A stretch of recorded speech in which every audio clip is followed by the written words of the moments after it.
What's up? It's Khujo Goodie, and you checking out my interview with Who's Got That Fire.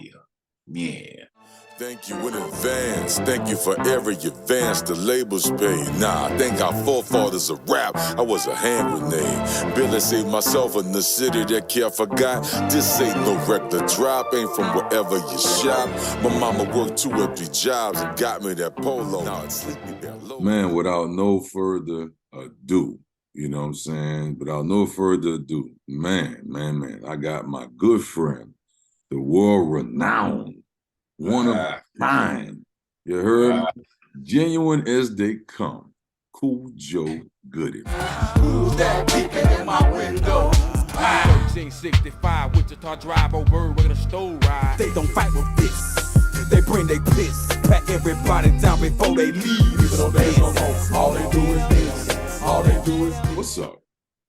Hey, man, like my brother say, man, I'm chili dogging and cold slawing. Mostly it's cold slawing. Cold slawing, that's what's up. Hella player. Man, what's been going on with you, man? Like, Khujo Goodie. I just was looking up and tripping off of didn't want to start here, but I was laughing, saying to myself, I'm not surprised.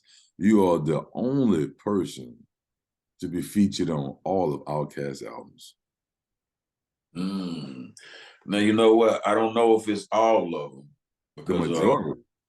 The majority of them. Yeah, the majority of them, man. And I think about that when I'm asked that question, or when people, you know what I'm saying, comment on that, man. And it just makes me feel, man, so much love for them 2 brothers, man, because it just felt like, man, they just felt that much about me that they wanted to call me and say, man, we need you on this, I need you on that. And then when I look back now, man, that's like, that was real love right there, man. You know what I mean? Because that means a lot, especially right now in this time of our career, man. Those type of accolades right there, man, it's like, you know what I'm saying, legendary. You know what I mean? I mean, like Hall of Fame type status. And, you know, Outkast, them 2 guys right there, what they did for Atlanta, man, and just for the music at that time, just to be associated with that, you know what I mean? It just kind of make me feel like the young cats will go back and kind of check me out too, and kind of wonder like who I am. You know what I mean? You guys, it's what you all did. You know what I mean? Like, I tell you, like, you know, like shout out to Jeff B, Wild Wayne, yeah, Wolfpack, Wellington, Slab, DJ Slab. Man, I had Goodie Mob first album on cassette, a great cassette. Right. Yeah. So I burned it for me. And man, bro, like you guys, to me, I mean, right in your mind right now, where did it all start for Khujo Goodie? You know what I'm saying? Like, where did it start for Khujo Goodie? The very beginning, you know, where it started, like, you know what I'm saying? Because you are a very vital, very big instrumental part of not only in the Georgia sound, the Atlanta sound, and I played an intricate part of forming this Voltron type of super powerful something supposed to be reckoned with. So where it started for you, Ron? Like what, you know, what made you say this Khujo Goodie? What started? Where it started? You know what I'm saying, for you in Atlanta, Georgia? Like what's the origin of Khujo Goodie? Man, I think it's safe to say, man, that it started by me watching somebody else do it. You know what I mean? I always take my hats off to the brothers up in New York, man, that kind of like started everything. You know what I mean? It just happened to they just happened to document that shit with movies like Breaking, Beat Street, and Crush Groove. I mean, man, them motherfuckers, it played a big part on me wanting to be. I don't want to play football now. I don't want to do that shit. I want to do what they're doing. You know what I mean? And that shit just inspired me, man. So I got to give it up to people that took time out their schedule to come to Atlanta back when I was in middle school, watching Curtis Blow doing, we're playing basketball, Houdini, Fat Boys coming out to my school, man. And that time, I didn't even I didn't even know that they was doing like the Fresh Fest in Atlanta. You know what I mean? I had never been to a concert before. You know what I mean? And other people around me, they's like, oh yeah, the Fresh Fest. Oh man, we went there. Man, you know what I'm saying? Either I didn't have the money or the desire to really go. I just wanted to rap like that. I wanted to break dance, all that shit. I was just affected by what New York had put out for what hip hop meant and what they showed me. And after that, man, I was highly influenced, man, highly. So that's how it started with me to wanting to, damn, do I want to DJ? Okay, let me get some turntables. No, DJ not my thing. Do I want to break dance? No, I can't break dance because I fucked around and broke I was already, my mom was mad as fuck at me. I was already on crutches. And we used to have sock ops in the gym and shit. And I learned how to windmill. So I was windmilling with a broke leg and I fucked around and broke my arm. So I was like, nah, I can't break dance. I was a little good with the graffiti, you know, so I could draw a lot, but it was with the fucking the lyrics and the vocal type shit. That's kind of like what kind of caught me, man. You know what I mean? So that's what I gravitated toward, was being writing lyrics, man, and just rhyming, man, just figuring that part out. It's crazy. I just was watching, showing my son yesterday, electric break-in, and it went to part 2. I couldn't find part 1. I didn't want to just put him on B Street off the rap. Right. You know what I'm saying? I gradually. Right. Yeah, B Street was a totally different beast. You know what I mean? It was a totally different beast. But that Crush Groove, where actually like niggas, we had like talent shows where niggas was winning prizes and trying to get that, and to see the Fat Boys was doing that same type of shit and all that, man. That shit was an experience, bro. It was an experience for me. That's crazy. Once again, man, it's so cool how music connects people. Right.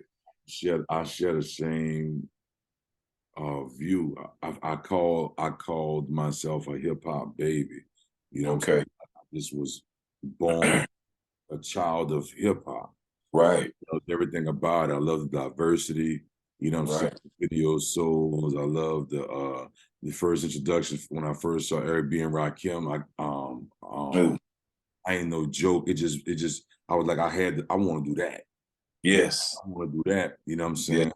Yes. It just tripped me out, bro. Like, you know, so now hearing it, I'm not surprised you end up being the powerful voice that impacted the world as you did. You feel me? Because studying the greats made you go at it with them type of aesthetics, you heard me? Right. Go at it with that type of an approach. Where you heard it, where you got it from your first time processing it, and you knew once you possessed it for real, you was gonna do right by it in your best, you know, in your hands, or you was gonna mold it how it had to be. So that's dope. That's dope. So tell me, where did the name Khujo Goodie come from? Well, the original name where Khujo came from, well, it took me a minute trying to find a name, man, for myself, man, because that was the only part. Because I was like, well, I couldn't be Willie K, because Willie D had that part locked down. You know what I mean? So I mean, I was like, well, then I couldn't use the Kid MC thing because it sounded too New Yorkish. Hold on. Time out. Yeah.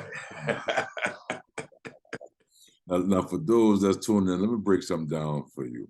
See, when you are a student of the game, did you hear him just say he couldn't do Willie K because Willie D had that done already? So he took it upon himself to reach further to become something more original. True that. Original. You see the respect when a person know you done laid down your groundwork for your something, and even though you nice, you have to acknowledge that. See, that right there is what I'm trying to tell you. It's like, wow, baby, you're a student of the game. So that's how you play it respectfully. You're in two different parts of the world. You heard me? But secretly, as you building on your legacy, you took it upon yourself to be like, I see that king, you heard me? do my, you know, I'm a respect. Right. I'm gonna go somewhere else with it. So what was Right. the next name? You said what was it? What was it? It was Kid MC. MC. Kid MC, man. I was like, God, that's too New York right there. So I can't do that one, man. So it took me a minute, man. For a minute, people just knew me as Big Will Sure. because you know in high school I played football and I had a little size on me, lifted weights, and niggas just used to call me Big Will.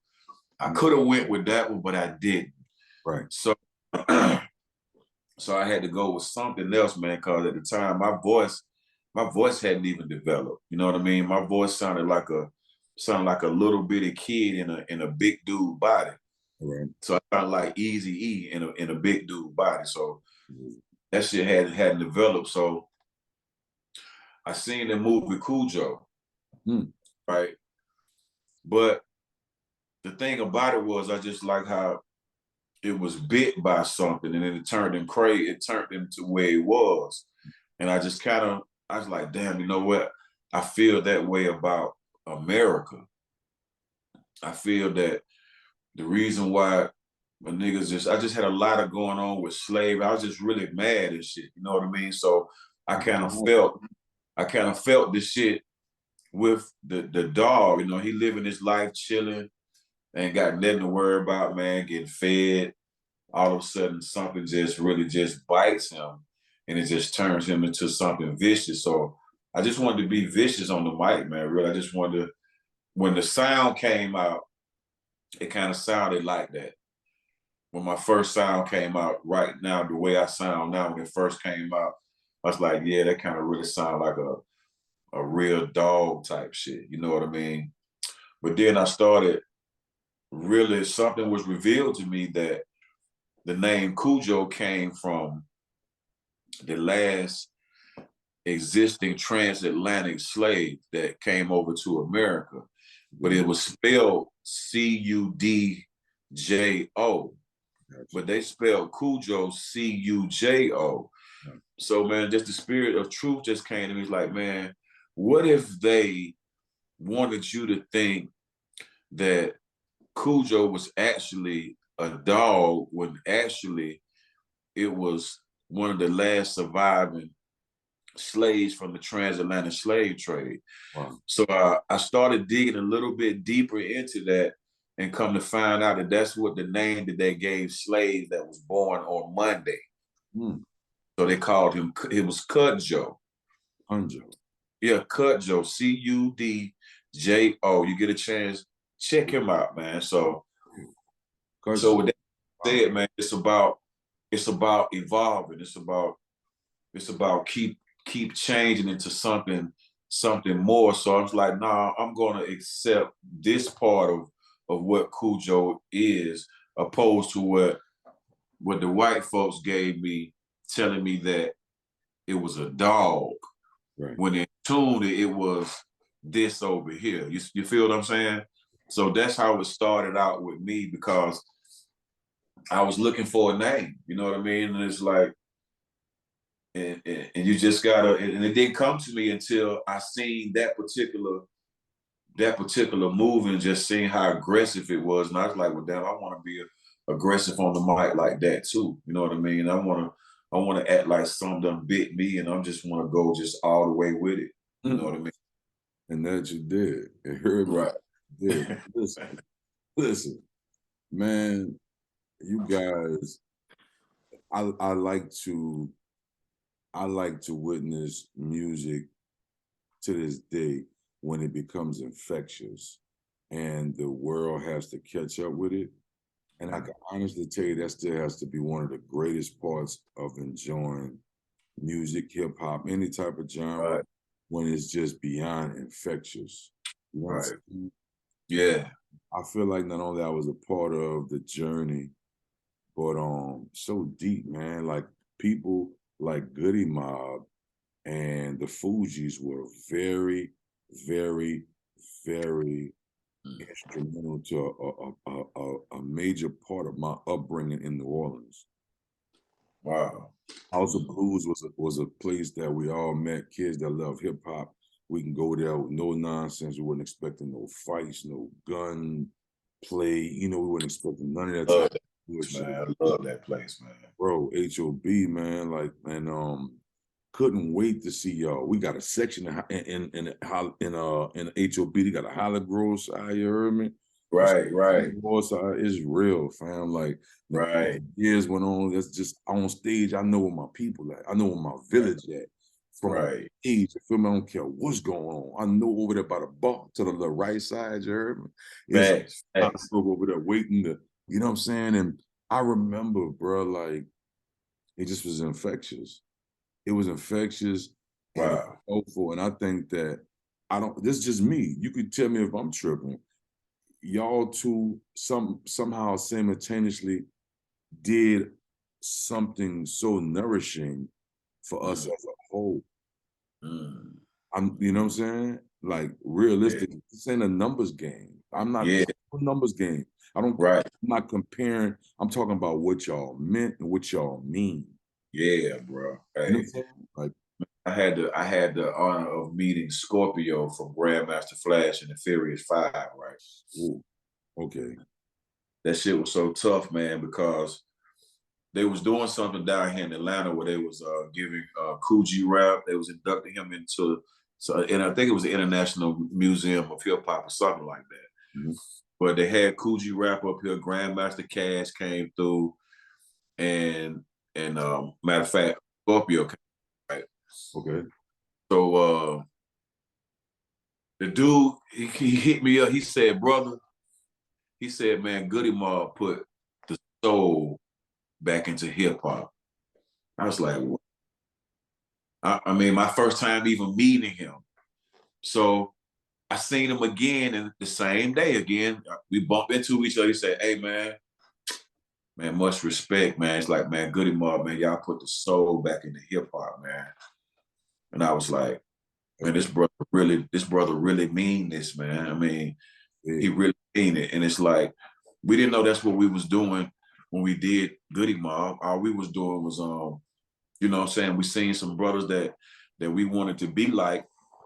We felt like we could do the same thing, but just by putting our own little our southern spin on it. That's all we was doing. And you know, we got a hold to some information, and we was able to put it down. You know what I mean? So, you know, you got to give some of that credit to something that you can't really see. You know what I mean? Because you know what I'm saying, it's all about timing. You know what I mean? And it was the perfect time for us to come out because you had the East and the West. They was feuding. It was all type of stuff going on, but just to have somebody that was balanced, you know what I mean? And that's kind of like how we did our shit. We was like a balanced meal. It was like a soul food plate, like Gip the vegetables, Timo was the bread, CeeLo would be whatever type of drink you're gonna drink, and I would be that meat on the table. You know what I mean? So it's about sitting down eating. It's a family thing. You know what I mean? So we were just trying to bring everybody together. The East Coast, if y'all accepted us, if the West Coast accepted us, we can sit down and we can sit on this soul food and just marinate on it a little bit, man. And we didn't even know what we were doing at the time, man, you know. So it was wild, man. Part of the universe, our ancestors, and the Most High. True that, man. Yeah. Y'all, fam, I'm telling you, I saw it for myself. I saw it for myself. Listen to me. I saw it for myself, and I'm from the birthplace of jazz. I'm from a very, very big musical environment. You know what I'm saying? Right. I call it, well, country is just domestic. You know what I'm saying? Like, bro, I saw it, and it was helpful. I saw people in my neighborhood, rolling up to this and adding this to their repertoire and giving themselves some balance. Want to learn, getting it, you know what I'm saying? Like getting it, like, you know what I'm saying? Everybody together, you know what I'm saying? And it was like y'all automatically was a part of family. Like y'all was automatically the cousins that we haven't seen since little, and now y'all grown. And we want to hear everything. We want to hear all about it. Tell me everything that's been going on with Atlanta. See, that's how I felt when I heard the project. And you wasn't selfish with the information. You wasn't selfish with the good and the bad. You told it all, and I thoroughly enjoyed you guys, and I felt my neighborhood, my city, my state. I saw it. You know what I'm saying? So what's tripping me out, bro, is that very seldomly you hear music and you just want to go to wherever that world is. Right.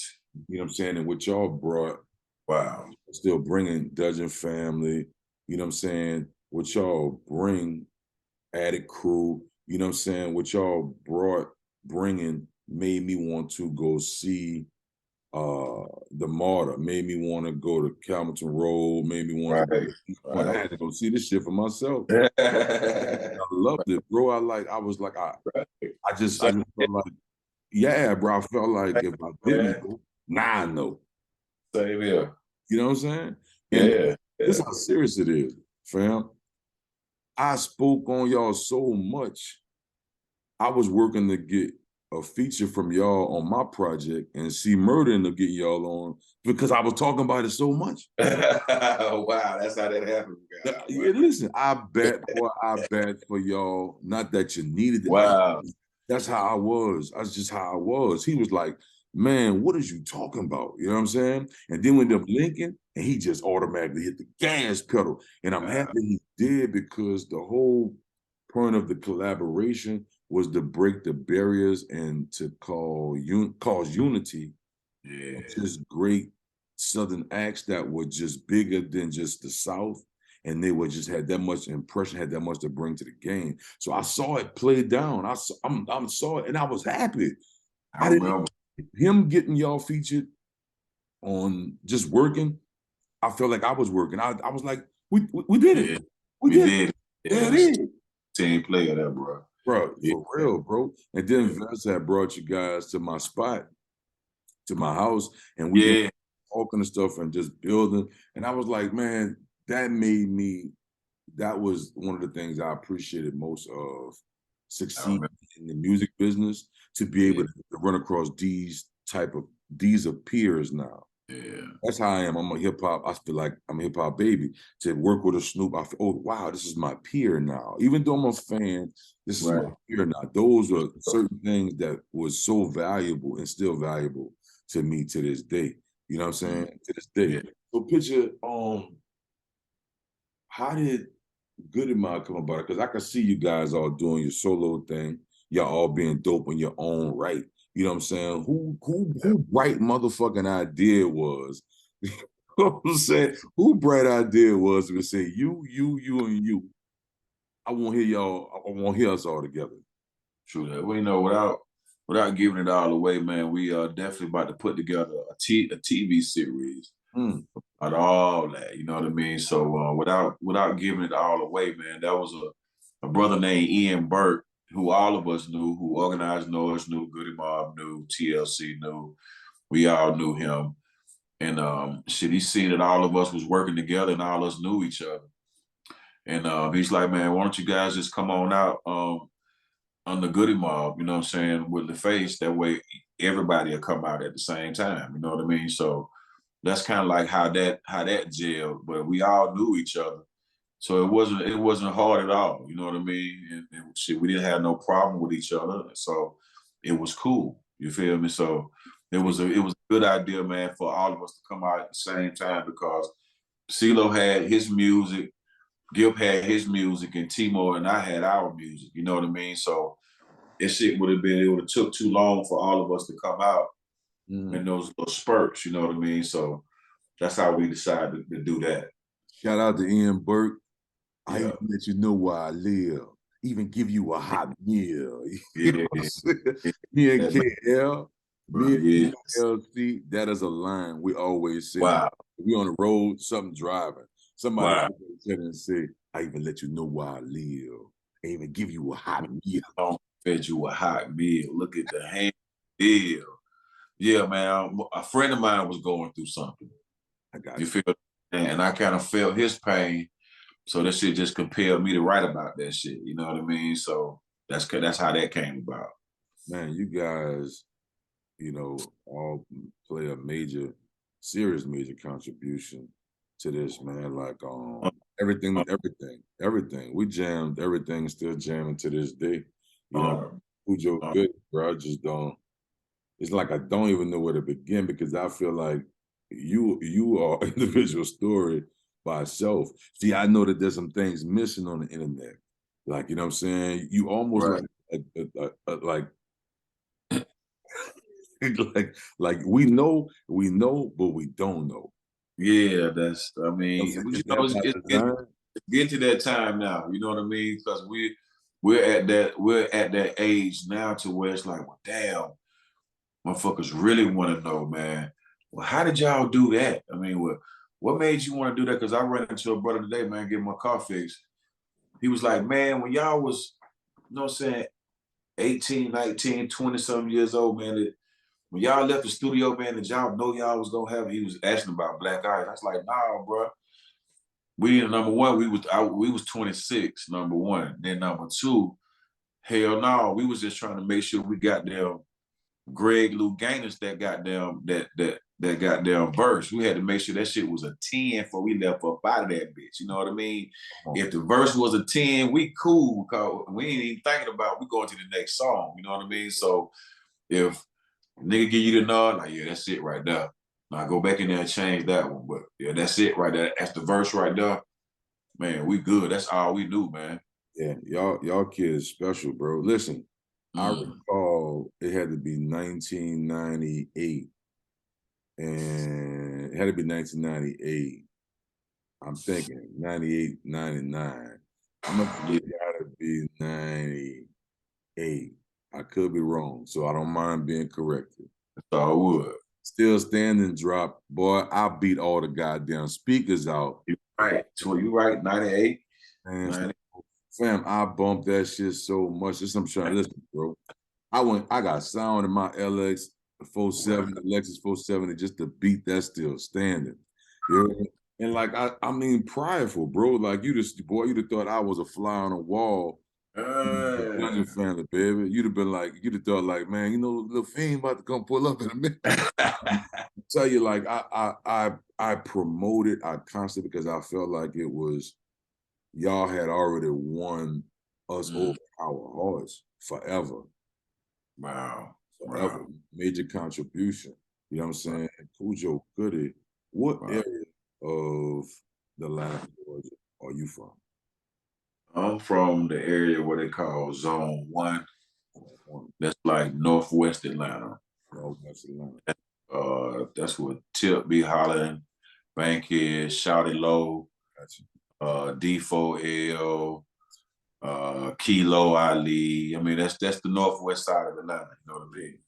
What was growing up like in Atlanta? Like, you know what I'm saying? Because I feel like you and T-Mo, I know everybody have their story, but for some reason I feel like you and I share a little bit something similar, you know what I'm saying?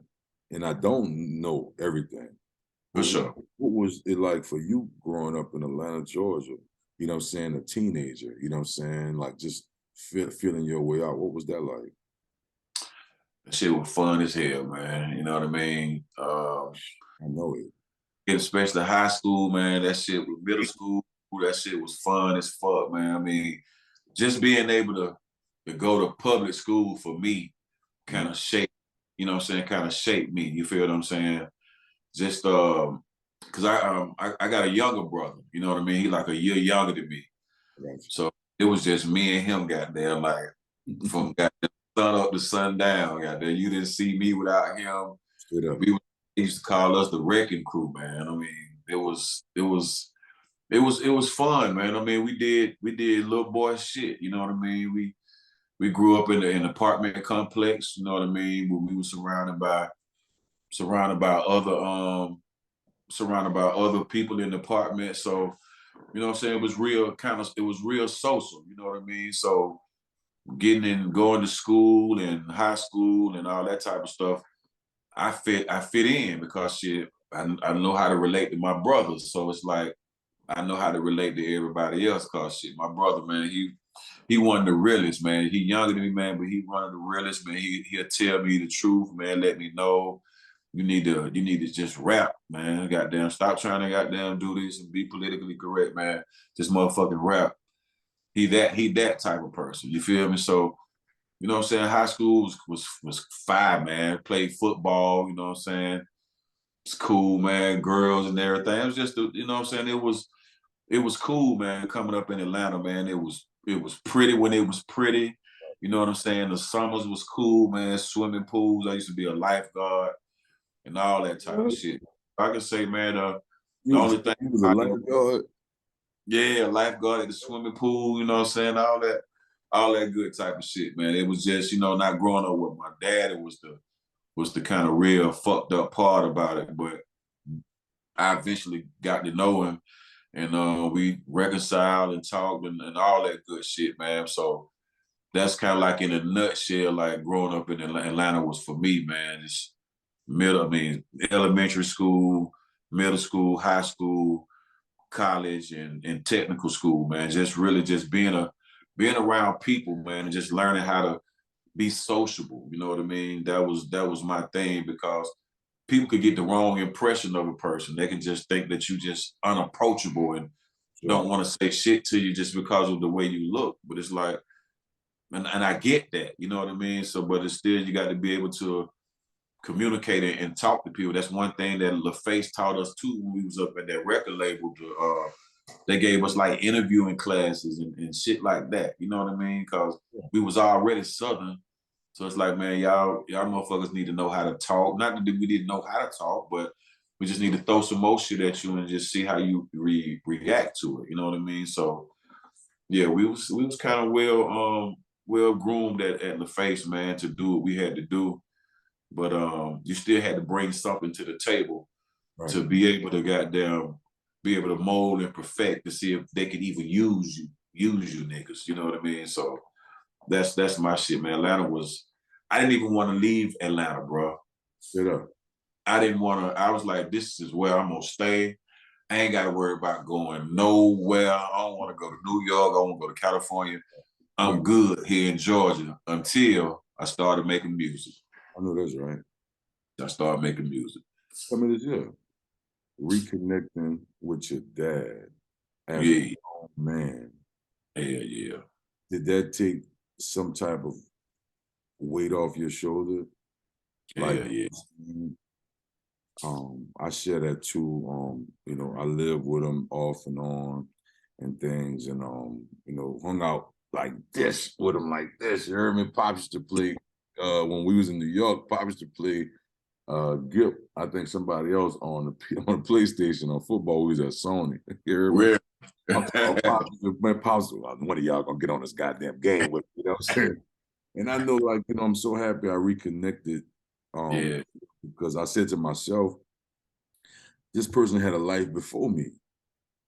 And that's right. One thing as a young man, I just didn't process. Dad is dad. You know what I'm saying? Right. I got simple questions. I want simple answers. But I think knowing that they had a life before us, like, you know what I'm saying? Becoming a parent isn't as easy as now that we're making it. Right. You know? Yeah. What is one of your favorite songs to perform to this day? Favorite songs? That's a tough one, man. That's a tough one. Your favorite three? No, what? No. I don't want to say. What is you about to activate Khujo? You about to be bit by Khujo when this here in the show come on? what that song you be like? Oh, they know he about to cut up. Man, it's gotta be. I gotta go with Cell Therapy, man, because that song right now is the most streamed song in history that we got. Wow. Cell Therapy. And I was like, that shit just blow me away, man. I love it when we do it because some type of way we always form into this formation. And we started moving the same and started doing the same. And we've been, ever since we did that, we still been kind of like doing it in our shows to this day. You know what I mean? That's damn over 26 years old or some shit like that, man. But it worked. Performing that song, man, that's kind of like one of my favorite songs to perform, man. That and They Don't Dance No More and Black Ice. Yeah, my God. Man, bro, out the stadium. I'm out the park with those. Ooh, that They Don't Dance No More is a beast. Oh my God. Listen, I gotta catch.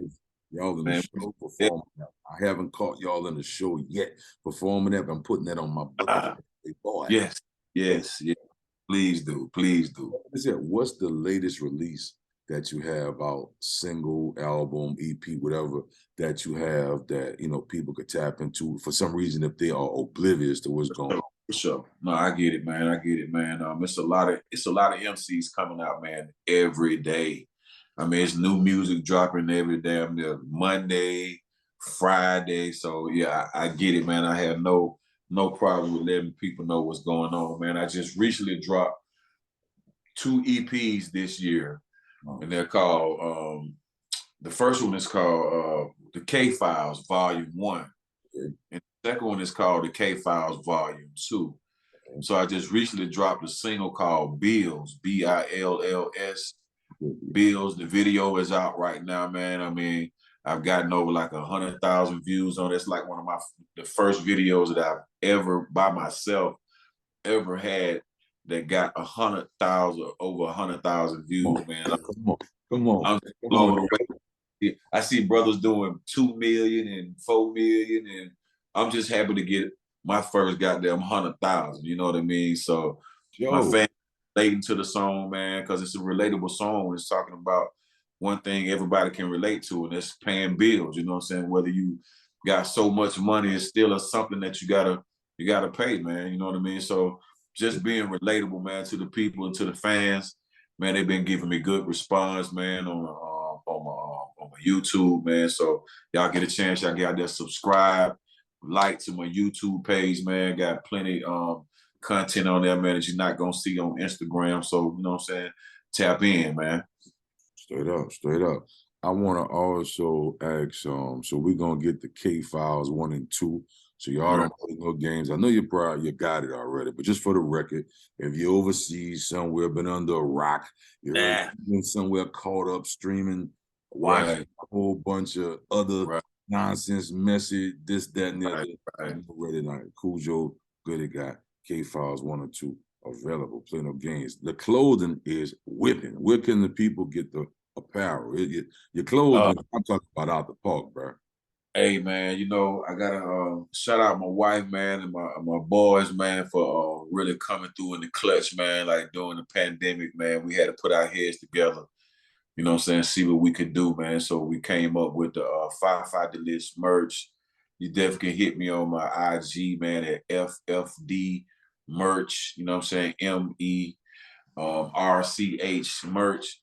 And man, we got hoodies, we got tees, man. We just, you know what I'm saying, I'm just putting some of my ideas, some of my quotes, man, and just putting them on merchandise, man. And the people, man, it's been showing me love, man. It's so hard, man, that I'll mail something out and I'll autograph the bag.